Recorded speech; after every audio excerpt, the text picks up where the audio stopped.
I just feel like I've been around the block, ripping up fantasy stock, working around the clock. Look at the view from the top. Researching rookies a lot? No, I just be listening to pods. Yeah, one in particular, I'm just a messenger. Let me just pass on the rock. Browning, brunning, pruning, pronouncing ain't what he's doing. What he's doing is not losing, but infusing you with new things. And there's Dennis the Bennett, yeah. The man is a menace, yeah. Building a dynasty, some of the finest things. Promise you won't regret it.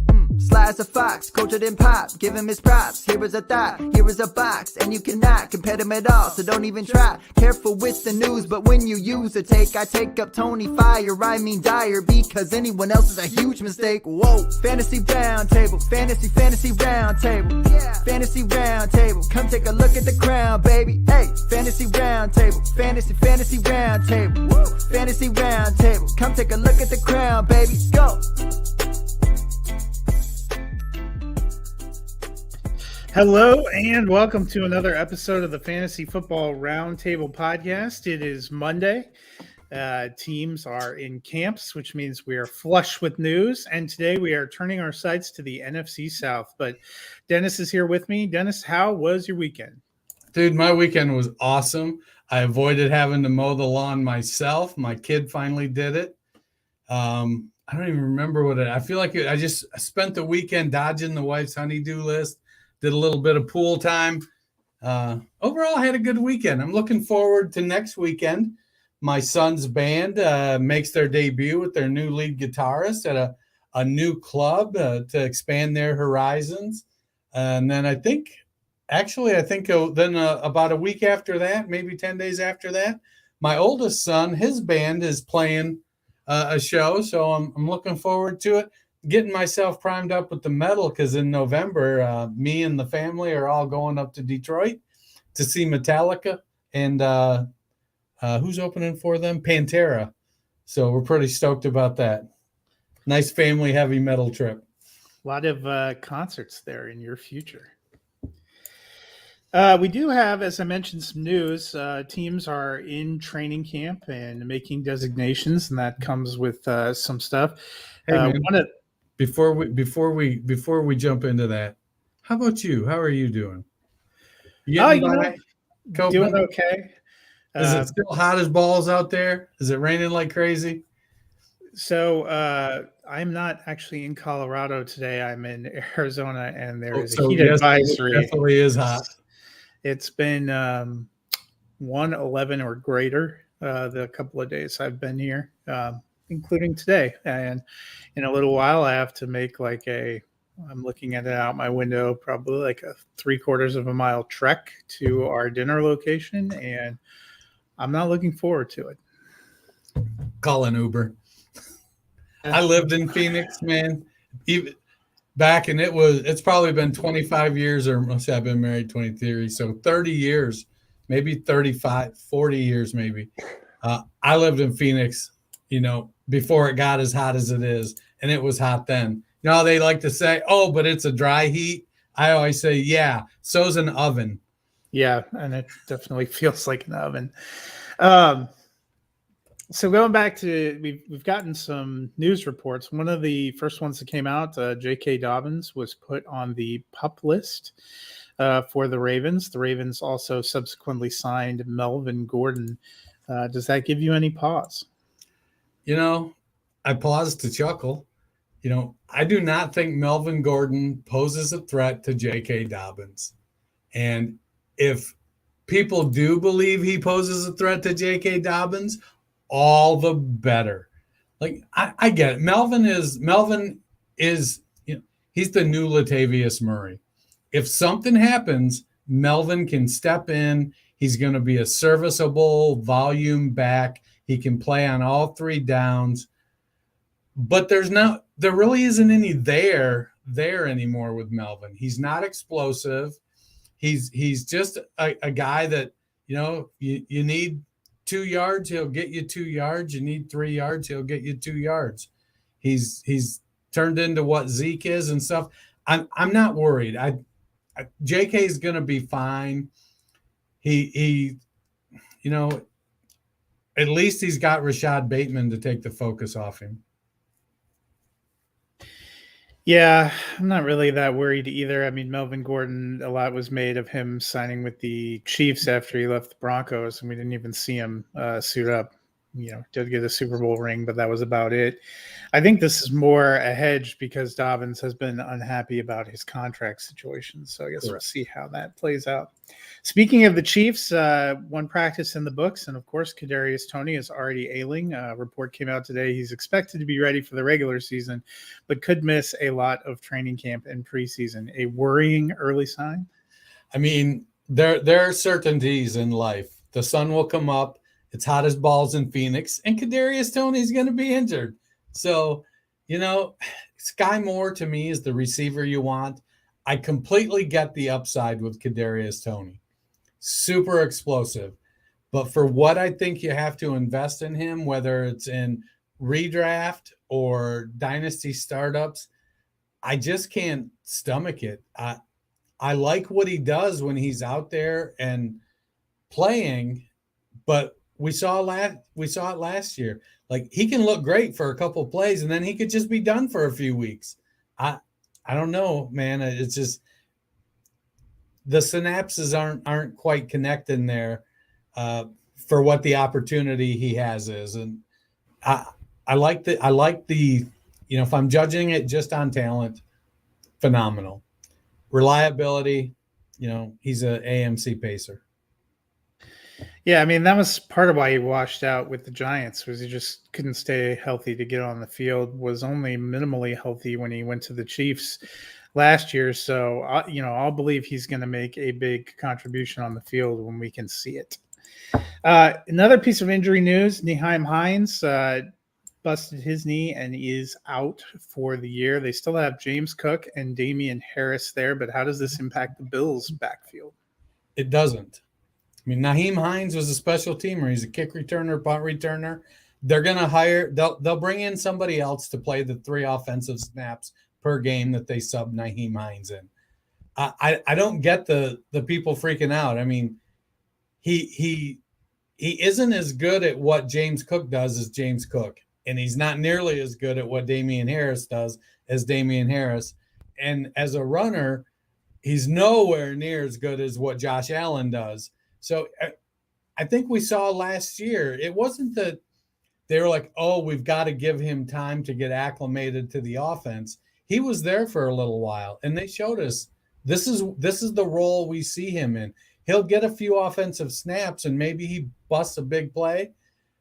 But by and large, he wasn't going to earn much offensive volume. And they still have Latavius Murray, who was their real number 3 back. So from what I see, they'll bring somebody in that's going to be a depth piece. Maybe they'll bring back somebody that they've already had on their team that they let go. But Nyheim Hines injury. Well, I feel bad for Nyheim Hines.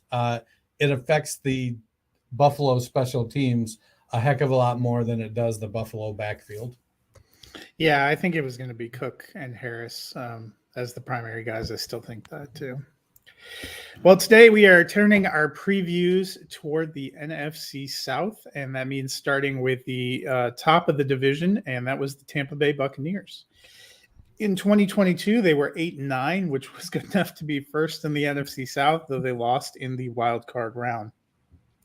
Key additions this offseason, they picked up Baker Mayfield at quarterback, Chase Edmonds at running back, and Chase McLaughlin, the kicker. Key losses, Tom Brady, their quarterback, retired. Leonard Fournette, the running back, was released.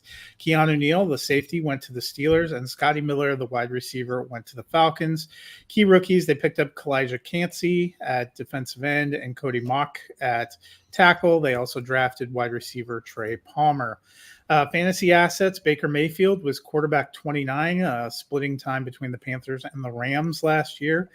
Kyle Trask is also there, the rookie who hasn't really, or he's going to be in his 3rd year, hasn't really seen much of the field. Rashad White in the backfield at running back, finished as running back 36 last year. Chase Edmonds finished as running back 59. They also have Sean Tucker, who was an undrafted free agent. A wide receiver, Chris Godwin, was wide receiver 19. Mike Evans was wide receiver 17. And Russell Gage was wide receiver 53. And now Cade Otton at tight end was tight end 26 as a rookie. So, Dennis, what are your fantasy expectations for the Buccaneers? And what do you think their quarterback situation plays out like? I got to be honest. I wouldn't be surprised if they bring in a Carson Wentz at some point this year. As a Cleveland fan, I liked Baker's moxie a lot. But at some point, you've got to back it up. You have to deliver. And so far in the NFL, Baker Mayfield is all hat and no cattle. And, well, I want him, like when he came out there and was like, I woke up this morning feeling dangerous. Yeah, that was hilarious. And then he ended up getting beat up in a lit alley, not even a dark alley. It was just, he just hasn't panned out. Can he beat out Kyle Trask? To be fair, I'm pretty comfortable with that. But as it sits right now, I wouldn't be surprised if Trask starts 5 games this year because Baker underperforms. If they, I don't think either one of them is the future. Whoever is the starter is a low-end quarterback, probably outside the top 25, with Baker being closer to 25 and Trask being closer to 32. My concern is Rachaad White. A lot of people were on him because he caught 50 passes last year, but he just wasn't efficient either catching the ball or running the ball. And it's his job, unless you're to believe Dave Canales, the new offensive coordinator, who says Keyshawn Sneak Vaughn is, kicking it up this training camp already. I don't know what's going to happen with Keyshawn Vaughn. I only rostered him one place at the end of last year. I'd have to go back and look. It's pretty deep rosters. Like we start 22, including 10 or 9 defensive players. In roster, I think 50 is the roster limit. So I may still have Vaughn on my team there. But if I don't, it's not like I'm running out trying like heck to get him back on my team. Chase Edmonds is who he is. He's there. I'm curious to see how Sean Tucker plays out. Going into last year, there was a lot of talk that he was going to be a thing. And then he developed a health issue and ended up going undrafted. He seems to be healthy, or at least his condition is being managed. And so we'll see. He's not super big. He's 5'9", 5'10", 209, 210 pounds. He's got good speed. He was a track guy, but he didn't work out at the combine. He posted a video of a workout from pre-combine, but it was a lot of questionable stuff. I'd like to see, what he does. Dynasty Nerds startup ADP has Tucker going as RB60 right now. To me, that feels like that's dart throw value. Maybe it works out. If not, you just cut the guy. My concern is for that vaunted wide receiver duo, Mike Evans and Chris Godwin. They are in a very precarious position because they're both really good. Mike Evans is going for his 10th straight 1,000-yard season. Now I get it. A couple of years, he barely eked over the line, but he got there. Nobody else has ever done that. He's big. He's got a great catch radius. He's good in the end zone. Chris Godwin is a phenomenal slot guy. Russell Gage, he's very competent, third wide receiver.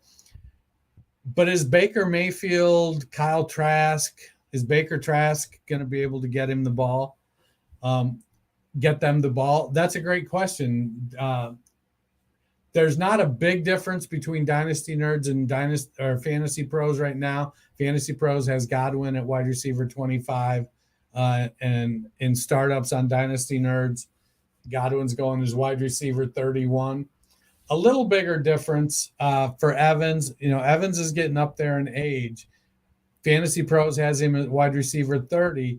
On Dynasty Nerds, Dynasty Startup ADP, he's going as wide receiver 42. That feels, if I'm getting him at wide receiver 42, that feels like a guy that can help you win this year. You can build a youthful team for the future and then still pick up Mike Evans at wide receiver 42. Let me see what that actual draft pick was. It was, let's pick 112. I mean, if I'm picking in the 11th round, 10th round, and I can get Mike Evans there, to me that screams great value. The surprise though for me is Cade Otton. He came on last year. Rob Gronkowski is gone. They let Cameron Brate go. And so Cade Otton is the guy, and he's only being drafted at wide receiver 32 on Dynasty Nerd Startup ADP and 36 on Fantasy Pros ADP. So Cade Otton looks like a big value. It may be, he seems like he's probably the perfect tight end 2 or tight end 3 for your dynasty team. And then he'll build to it as they get a better quarterback because he's a pretty athletic tight end, got good size. He's going to be on the field. They don't have a ton of other guys with his skill set there. So I like Cade Otton. The quarterback situation scares me, though. It scares me for every single player. Now, they drafted Cody Mauch, added to the offensive line. I think they lost. Let's see. Did you say they lost a couple offensive linemen? I thought I remembered them losing some guys too, but I didn't. Yeah, it doesn't seem they didn't have a very notable offensive line last year. So adding Cody Mauch is going to help. He played tackle in college. I think he's more suited for guard. He seems like your consummate blue-collar tight end with those knocked-out front teeth and that working hard at the Senior Bowl, playing all 5 positions on the offensive line. I think Mauch is going to help change the personality of the offensive line, and that may boost them this year. But I just don't think they have the horses at quarterback. They're firmly in the Caleb Williams, Drake May derby right now. Yeah, I think that's the biggest concern for me when you're talking about fantasy. They have questions on the offensive line. They have questions at quarterback. That makes it hard to have a lot of confidence even in assets that might be appealing like Rachaad White or Chris Godwin or Mike Evans. And their ADPs, like especially with Rachaad White, he's going up there already now as RB22. They couldn't open up holes last year. He kind of made some of his benefit by catching passes, but that's the place where the addition of Chase Edmonds would bother me a little bit because he, if nothing else, is a pretty decent receiver. When I'm looking at ADPs, though, we'll switch gears and look at the best value. I liked what we saw from Cade Otton last year at tight end, and while the quarterback situation still does give me a moment of pause, he's now going as tight end 36. Of all of the players and where they're going, that's the one to me that felt like the best value. But Dennis, what feels like the best value to you? I think Otton is a screaming value. I think he looks easily set to finish as a top 24 tight end. Their offensive line was bad last year, and yes, that means he's going to have to help block, but it also means he's going to get some consistent volume in the short area passing game, and he's a decent athlete. So I like Otton. If I'm looking for a tight end 2 with upside, he's a guy that, especially at tight end 32 or 36, to me that's a great dart throw. All right, time for the big question. How do you see this Buccaneer team finishing? I don't see him finishing good. Not good, Bob. Not good. I've got him at 3-14, and it feels, whenever I'm down in the 2-3 win area, I always feel like, look, I know there's 1 or 2 more games that they're probably going to win, but where am I going to take it from? I've got them losing to Chicago at home, losing to Philadelphia at home, losing to Minnesota on the road, losing to the Saints on the road. Now, if I had to give them a couple more victories, there's a chance they could go into New Orleans and win. It's a division game. They're going to do that. I've got Houston beating them in Houston. There's a chance they could go in there and win that one. I've got them beating Atlanta. See, the wins I have for them are versus at home against Atlanta, at home against Carolina, and at home against the Saints. I don't think it's not going to be a banner year. I feel bad for Todd Bowles, but I think we're kind of getting to the point where we just have to accept really good defensive coordinator. Head coach might not be his thing. I mean, they did saddle him with not the greatest team. Unfortunately, they're not going to take that into consideration when they go 3-14 in Canning. I guess I'm a little more bullish than you. I thought they could be in the 6 to 8 win range again. I don't think they're going to be great, but I don't know that they'll totally bottom out. But I kind of feel like this entire division might be similar to how it was last year, where everybody was bunched up between 6 and 8 wins. Maybe somebody gets to 9 wins. But the NFC South as a total package isn't incredibly appealing to me. No, and I get it. Like, could they beat Indianapolis at Indy in Week 12? It's possible. That's one they might be able to get with. I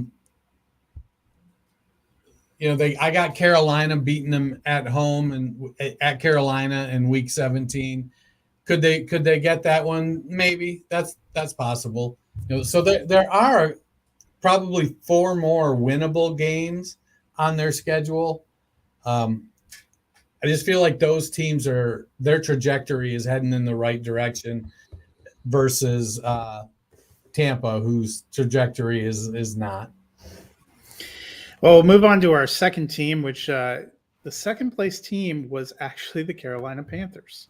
They finished 7-10, second in the NFC South. Key additions: they picked up Andy Dalton at quarterback, Miles Sanders at running back, Adam Thielen at wide receiver, DJ Chark at wide receiver, Hayden Hurst at tight end, and Von Bell at safety.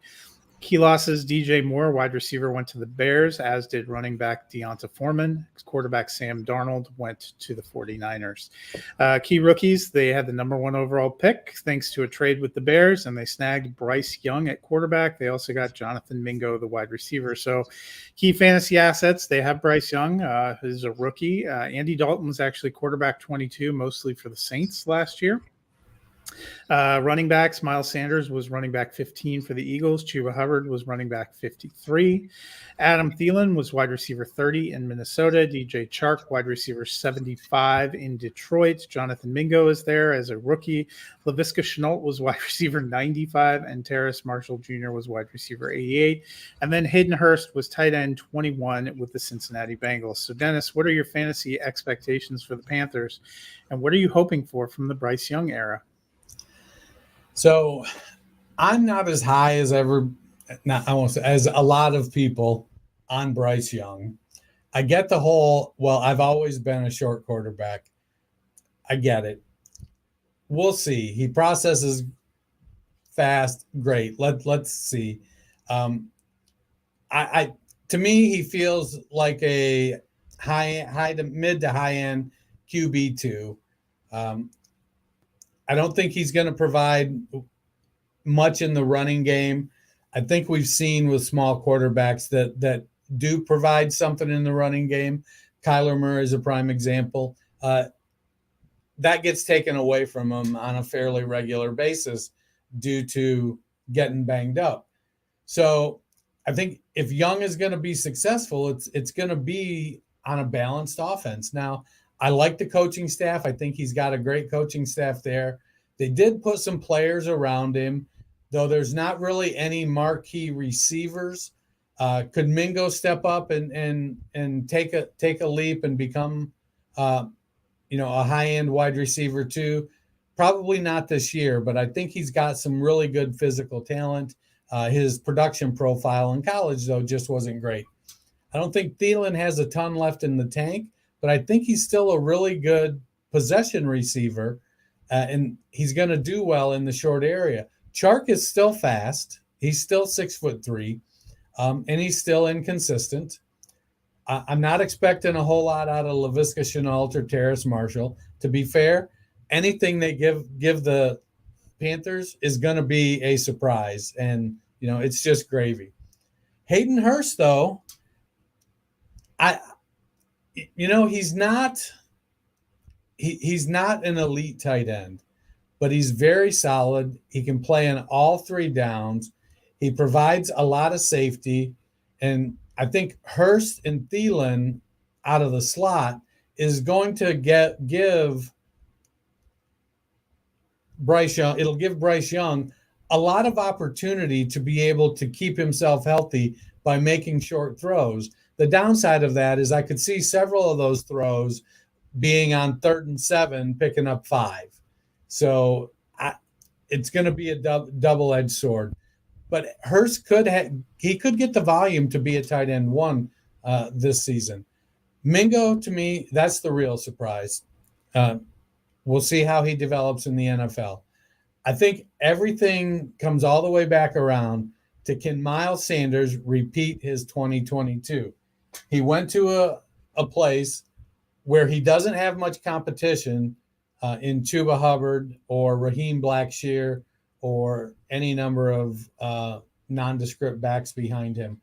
I think if Sanders stays healthy, he could have a better year than he did last year. He's a capable pass catcher, and he's a good running back. He's got good size, so he should be able to hold up for 250, 275 carries. It'll come down to, can Bryce Young provide enough balance in the passing game to prevent defenses from stacking the line against Miles Sanders? I like Sanders. I think he's a great low-end RB2. If you can get him as your RB3 for fantasy, I think he's going to provide great value. He's going off the board at RB18 on Dynasty Nerd Startup, RB19 for Fantasy Pros. If you can get him at RB24, RB23, RB26, that's really, really good value there. Yeah, I think the question is how quickly this passing game comes along. I like Bryce Young, and I really liked the Miles Sanders pickup, but there are a lot of questions at wide receiver. We did not see much. There's nothing but questions at wide receiver. Yeah, we did not see much out of Marshall or Shenault last year. Mingo being a rookie, you don't know exactly what you're going to get. And then, I like Thielen for what he is, but he's kind of an aging, feels like more of a red zone kind of guy. And DJ Chark, he had one pretty great year with the Jaguars, but we haven't seen it be repeatable. He's another guy that struggled to stay on the field. So kind of a lot of questions when you're looking in fantasy. It's hard to know exactly what it's going to shape up like. I don't think the ADPs are too exciting for a lot of the positions in there. I guess the one that I probably like the best is I still think Thielen's going to end up being their top receiver. And going as ADP of 53, he was wide receiver 30 last year, and I wouldn't say he had an incredible year. He's not putting up huge yards and stuff, but he's good in the red zone. I think he can outpace that, and so that's probably the one that I like for value. But Dennis, how are you feeling? To me, I think if you want Sanders, you probably have to pay for him. But if he does slide a few spots, that's going to create some value. Bryce Young, it's a rookie quarterback with some elite traits, but not necessarily an elite physical profile. At QB 19, he's QB 13 in Dynasty. I'm not paying those kind of dynasty prices for him. That's for sure. So for me, the value, if I can get Jonathan Mingo as a wide receiver 5, that to me has wide receiver 3 upside. Somebody has to step up there. And if I'm going to roll the dice on anybody, I'm going to go ahead and roll him on the rookie because I think he can provide downfield, a downfield threat as well as being kind of an all-around guy. Thielen is he's a floor guy. If you want a 6 to 8 point floor, I think Adam Thielen can provide you that in a PPR league. And Hayden Hurst, very much the same. I think he's got upside at tight end. So if I'm rolling the dice, I think Hayden Hurst is a guy I'm drafting late because I punted the tight end position. I think he provides great value there.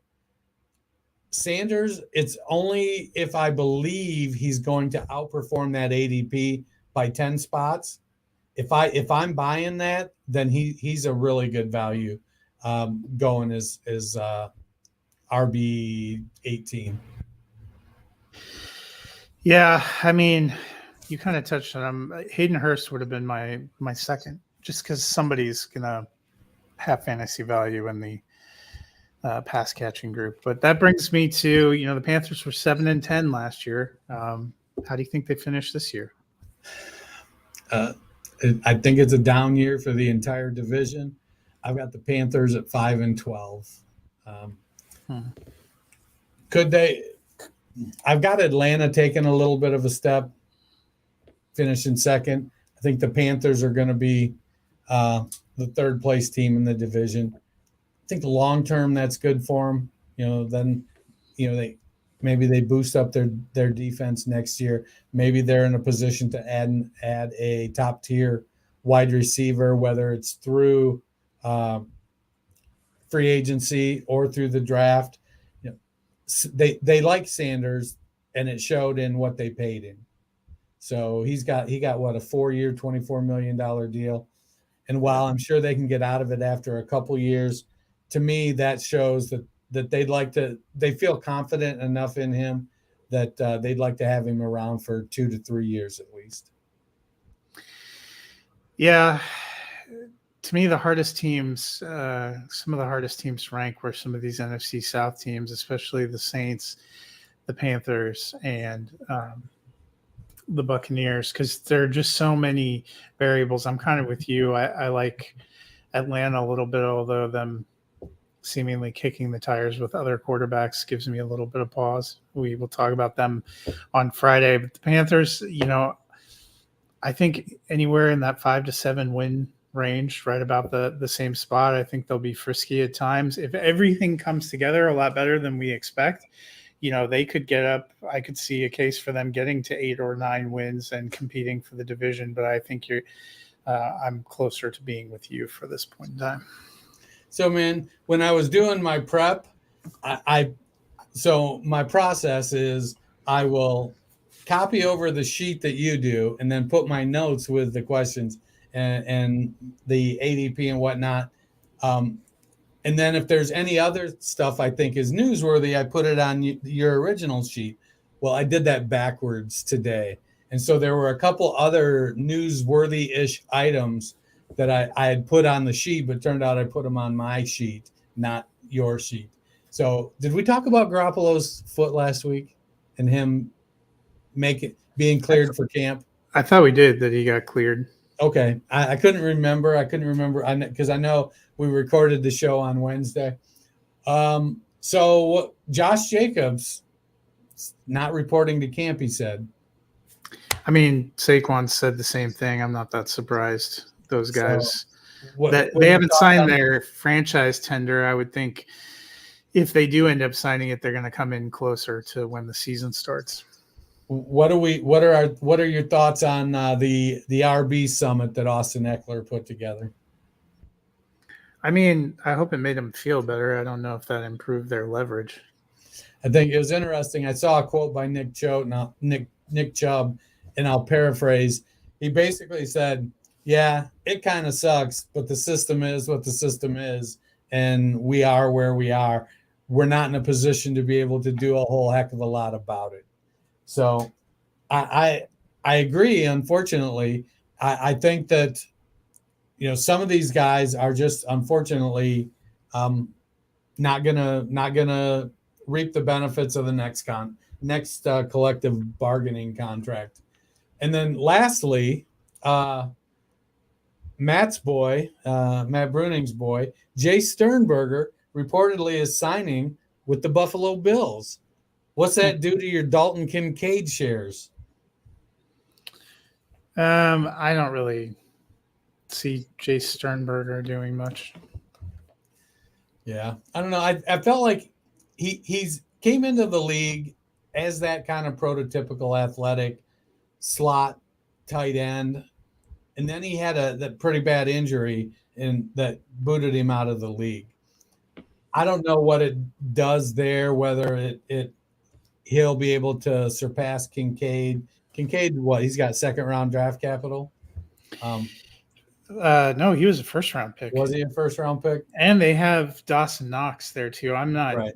I mean, Sternberger feels like depth. Yeah. So I don't know. I was hoping Matt would join us so he could wax poetically about Jay Sternberger. Yeah. Right. That was all. The Rashad Bateman finally reported and then immediately was put on the PUP list. Yeah. Some of these guys I've been drafting in like late round best balls. My wide receiver 5, wide receiver 6, Odell Beckham Jr. I'm like, yeah, I loved the Zay Flowers. Sorry, I loved the reports that Zay Flowers was the best receiver at training camp. Also, was apparently one of the only receivers that had at that point shown up to training camp. So glad he was able to beat him best himself. Well, that should do it for the top half of the draw in the NFC South. We will be back on Friday. Hopefully, Matt may or may not be with us. But we will be looking at the Falcons and the Saints. Until then, Dennis, what can the people do if they have some free time? Well, they could go to your favorite podcast platform and subscribe to the Fantasy Football Roundtable. Give us a rating and a review. Go follow us on Twitter at RoundtableFF. And then you could do me a personal favor. My wife and her brother just released their own podcast. They're on a journey together. And the podcast is called Wait For It, WEIGHT, the number 4 it. My wife had bariatric surgery a few weeks ago, and my brother-in-law is in process of preparing to do it.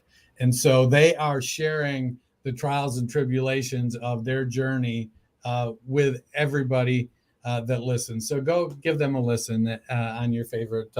I think they're on YouTube. I don't know what podcast platforms they're on, but it's called Wait For It. The word wait, WEIGHT, the number 4 it. So go check that out. Until then, we will see you on Friday.